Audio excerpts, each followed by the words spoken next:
Can you help us understand the difference between the architectures? Like today, microservice is a buzzword, right? Now, before microservices, there is SOA. SOA is more or less similar to microservice, but today microservice is more of a buzzword. And then you have this monolithic architecture, right? So, what is the difference between monolithic, SOA, and microservice, right? What is the difference between this? Yeah. So like, there's always these technology is cyclical. Like I'm actually more pessimistic about some of the other design patterns, but and quintessentially, if you go back a decade or more ago, this monolithic means one, right? So mono is one, and so the application itself was all encompassing. So going back to our cell phone here. So um, a monolith would be the entire phone, right? So if I had to make a change to the calculator app, I would have to reinstall all of iOS, right? Because it's a monolith, and so it means that even though you're making small little changes, the whole application goes. And there's pros and cons to that design pattern, right? Like it's easy to deploy. There's only one iOS, right? Versus I got to go to the App Store and get the calculator. I got to go to App Store and get Google Maps. Like no, depending on the application, right? Now, there's some inherent challenges with that. For example, if you're just making one change, why are you installing everything all over again, right? It's kind of heavy to do that. And so this is where the microservice model starts to come in. So microservices, it's been going on since the dawn of time, right? Like it's called decomposing the application. So now you have a calculator app. Now you have Google Maps. Now you have all sorts. You have WhatsApp. You have all these other like applications that you have, and you have smaller pieces that can go independently of each other, right? And so by breaking parts down, you're able to make changes faster to certain things, and also you're able to scale things differently. Let's say, it's my calculator is easy, but Google Maps takes a lot of firepower, so you can scale independently from the entire like self-running application, right? Um, it has brought complexity with it. Remember, when you're deploying only one thing, it's only one. But with a microservice, every little service is deployable.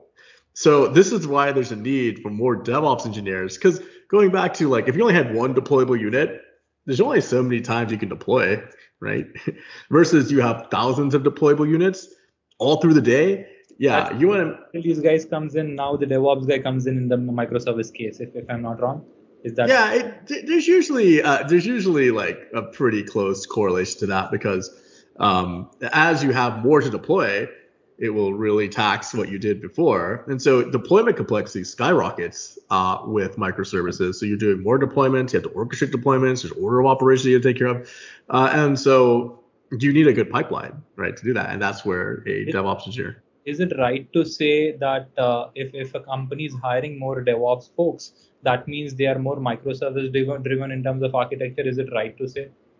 I would say sure. Like there has to be a need. Like this goes back to why are they hiring? Are you hiring someone to do infrastructure automation? Is that really a DevOps engineer? No, that's a system engineer. You're just slapping the title on to get more candidates in the pool. Shame on them. But yeah, it's for true DevOps, I would say yeah. Like that's where a lot of the need would come from, right? Like we're doing more deployments, and also there's no right or wrong way. Like to both design patterns have their pros and cons.